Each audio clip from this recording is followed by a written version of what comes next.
Hello everyone, welcome back to the channel. SBI clerk के prelims exam में अभी around 1 महीने का टाइम बचा है एंड आई होप आपकी प्रिपरेशन बहुत अच्छी चल रही होगी। आज की इस वीडियो में मैं आपको बताने वाला हूँ कि अभी से लेके एग्जाम डे तक आप किस तरह से प्रिपरेशन कर सकते हो जिससे कि आपका जो स्कोर है वो इंक्रीज हो जाए एंड आप प्रीलिम्स एग्जाम इजीली क्वालिफाई कर पाओ। इस टाइम आपकी पूरी प्रायोरिटी होनी चाहिए एसबीआई क्लर्क प्रीलिम्स एग्जाम, ना कि मेंस एग्जाम।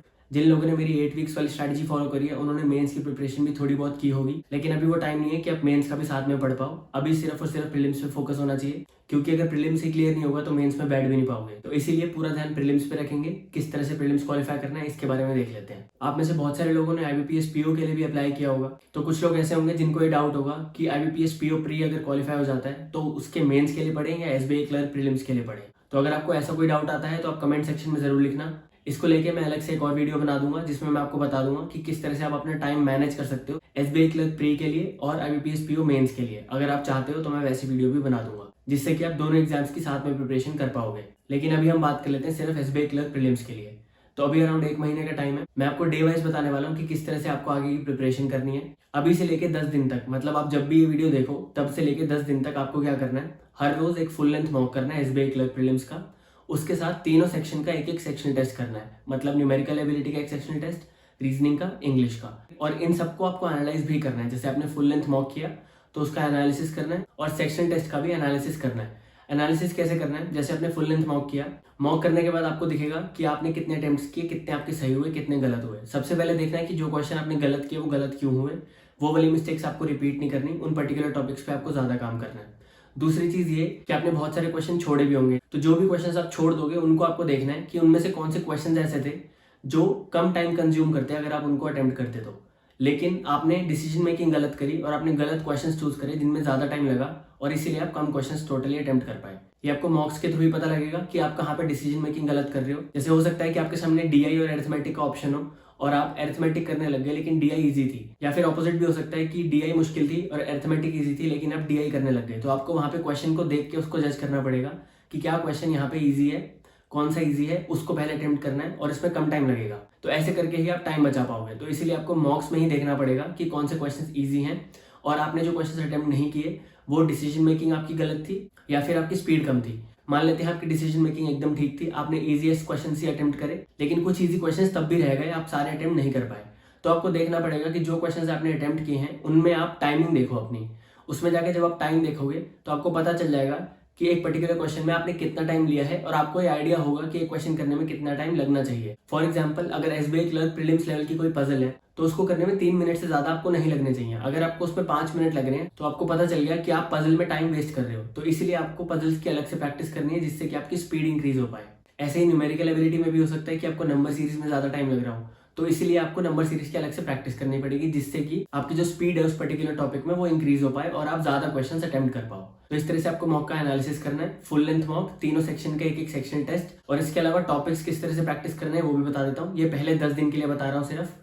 तो न्यूमेरिकल एबिलिटी में 2 डीआई करनी है, एक केसलेट डीआई करनी है अलग से, 20 क्वेश्चन सिंप्लीफिकेशन करने हैं, 20 क्वेश्चन नंबर सीरीज करने हैं और हर रोज एक पर्टिकुलर टॉपिक ऑफ अरिथमेटिक के क्वेश्चंस करने हैं। अरिथमेटिक के टोटल 5 से 6 टॉपिक्स हैं जो सबसे ज्यादा इंपॉर्टेंट है। तो 5-6 टॉपिक्स को आपको 10 दिन में डिवाइड कर लेना है। एक दिन में एक ही टॉपिक उठाना है और सिर्फ उसी के क्वेश्चंस प्रैक्टिस करने हैं। और ये ध्यान रखना है कि एसबीआई क्लर्क लेवल के क्वेश्चंस ही करने हैं, पीओ लेवल के क्वेश्चंस नहीं करने। हमारा टारगेट एसबीआई क्लर्क प्रीलिम्स है तो उसका लेवल ध्यान रखते हुए ही क्वेश्चंस प्रैक्टिस करने हैं। तो इस तरह से अगले 10 दिन में आपकी अरिथमेटिक की बहुत अच्छी प्रैक्टिस हो जाएगी। इसके साथ 20 question simplification, 20 question number series और 2 डीआई और एक केसलेट डीआई। तो इस तरह से आपकी न्यूमेरिकल एबिलिटी हो गई। रीजनिंग में भी 2 puzzle, 2 seating arrangement, 20 question inequality, 20 question syllogisms और 20 question blood relation and direction sense के टोटल क्वेश्चंस। ये आपको करना है रीजनिंग में। अब इसमें ये चीज ध्यान रखनी इंपॉर्टेंट है कि जब पजल कर रहे हो या सीटिंग अरेंजमेंट कर रहे हो या इवन सिलॉग्स कर रहे हो तो डिफरेंट टाइप्स ऑफ क्वेश्चंस करने हैं। ऐसा नहीं है कि सीटिंग अरेंजमेंट सारी सेम टाइप की कर ली या पजल सारी सेम टाइप की कर ली। अलग अलग टाइप के क्वेश्चंस करने हैं, लेकिन लेवल उसका एसबीआई क्लर्क प्रीलिम्स वाला ही रखना है, उससे ज्यादा नहीं जाना। हर रोज 2 आरसी करनी है और इसके अलावा 2 क्विजेस करनी है पर्टिकुलर टॉपिक्स की। जैसे सेंटेंस करेक्शन एक टॉपिक है, फिलर्स एक टॉपिक है, तो फिलर्स की 2 क्विज आपने करनी है। ऐसे ही सेंटेंस करेक्शन की 2 क्विज करनी है। एक दिन में टोटल 4 क्विज करनी है इंग्लिश की, अलग अलग टॉपिक्स की 2-2 क्विज और साथ में 2 आरसी करनी है। इस तरह से आपको करना है अगले 10 दिन तक। और स्टार्टिंग में जो मैंने बताया था एक फुल लेंथ मॉक और हर सेक्शन का एक सेक्शनल टेस्ट, वो तो करना ही करना है। तो ये आपका रहेगा अगले 10 दिन का प्लान। और एनालिसिस करना बहुत ज्यादा इंपॉर्टेंट है। अगर आप ये देखोगे नहीं कि आप कौन से क्वेश्चंस पे टाइम वेस्ट कर रहे हो, कौन से क्वेश्चंस आप गलत कर रहे हो, कौन से क्वेश्चंस आप इजी हैं और वो छोड़ रहे हो, तो ये चीज़ अगर आप देखोगे नहीं तो इम्प्रूव नहीं कर पाओगे। इसलिए एनालिसिस करना बहुत इंपॉर्टेंट है। देखना है कि कौन से क्वेश्चन गलत हो रहे हैं और कौन से क्वेश्चंस में टाइम बचाया जा सकता है, तो उन क्वेश्चंस की ज़्यादा प्रैक्टिस करनी है। अब बात कर लेते हैं नेक्स्ट 10 डेज की, मतलब डे 11 से डे 20 तक आपको क्या करना है। तो जैसे पहले आप एक मॉक कर रहे थे हर रोज़, अब आपको 2 फुल लेंथ मॉक्स करने हैं हर रोज़। एक मॉक करना है, उसका एनालिसिस करना है, फिर दूसरा मॉक करना है, उसका एनालिसिस करना है, और इसके बाद तीनों सेक्शन का एक एक सेक्शन टेस्ट जैसे आप पहले करते आए हो। तो ये आपका प्लान रहेगा। हम धीरे धीरे करके मॉक्स पे एम्फेसिस बढ़ा रहे हैं, क्योंकि आपको एग्जाम अपीयर करना है और एग्जाम में बैठने की आदत होनी चाहिए। और जितने ज़्यादा मॉक्स करोगे उतनी ज़्यादा आपकी प्रैक्टिस होगी, उतनी ज़्यादा आपको आदत हो जाएगी एग्जाम में अपीयर करने की। तो इसीलिए हर रोज़ 2 मॉक करने हैं और तीनों सेक्शन का एक एक सेक्शन टेस्ट। पिछले 10 दिन में आपने जब मॉक्स एनालाइज किए होंगे तो आपको पता चला होगा कि कौन से टॉपिक्स आपके वीक हैं और कौन से टॉपिक्स आपके स्ट्रॉन्ग हैं।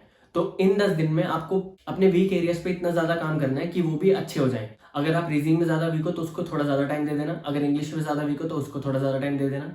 और जब आप पिछले 10 दिन के मॉक्स एनालाइज करोगे तो आपको पता चल चुका होगा कि ये पर्टिकुलर टॉपिक वीक है, इस टॉपिक में मेरी स्पीड कम है, या इस टॉपिक में मेरे को कंसेप्ट क्लियर नहीं है। तो जिन टॉपिक्स में स्पीड कम है उनकी आपको पहले प्रैक्टिस करनी है, क्योंकि कंसेप्ट क्लियर है तो एक्यूरेसी आपकी अच्छी आएगी। आपको सिर्फ स्पीड पे काम करने की जरूरत है, तो उस पर्टिकुलर टॉपिक को आपको ज़्यादा टाइम देना है। इस तरह से आपको तीनों सेक्शन के वीक एरियाज को कवर करना है, और इसके साथ साथ जो आपके स्ट्रॉन्ग एरियाज है उनको छोड़ना नहीं है। तीनों सेक्शन के स्ट्रॉन्ग एरियाज को आप हर रोज 1 घंटा दे सकते हो, और इस 1 घंटे में आपको वो वाले क्वेश्चंस प्रैक्टिस करने हैं जिसमें आप बहुत स्ट्रॉन्ग हो, जिनमें आपकी स्पीड भी अच्छी है।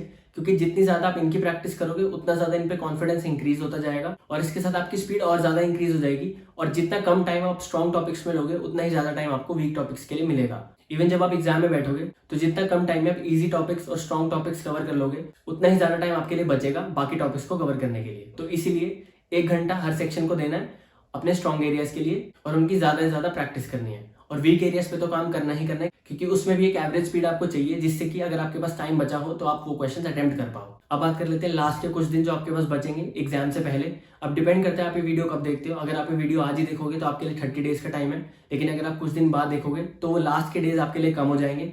तो उन लास्ट के दिनों में जितने भी आपके लिए दिन बचे उनमें आपको हर रोज 3 फुल लेंथ मॉक करने हैं, और उसके साथ हर रोज एक एक सेक्शन टेस्ट तो करना ही करना है। 3 फुल लेंथ मॉक करना बहुत ज्यादा इंपॉर्टेंट है। ये मत सोचना कि बहुत सारे मॉक्स कर लिए तो अब छोड़ देते हैं। 3 फुल लेंथ मॉक्स करना, एंड कोशिश करना कि तीनों मॉक्स जो है वो अलग अलग टेस्ट सीरीज के हों। एक ही टेस्ट सीरीज के तीनों मॉक्स मत करना, क्योंकि हर टेस्ट सीरीज का लेवल अलग अलग होता है। तो आपके लिए बेनिफिशियल होगा अगर आप 3 टेस्ट सीरीज में रोटेट करते रहोगे अपने तीनों मॉक्स को।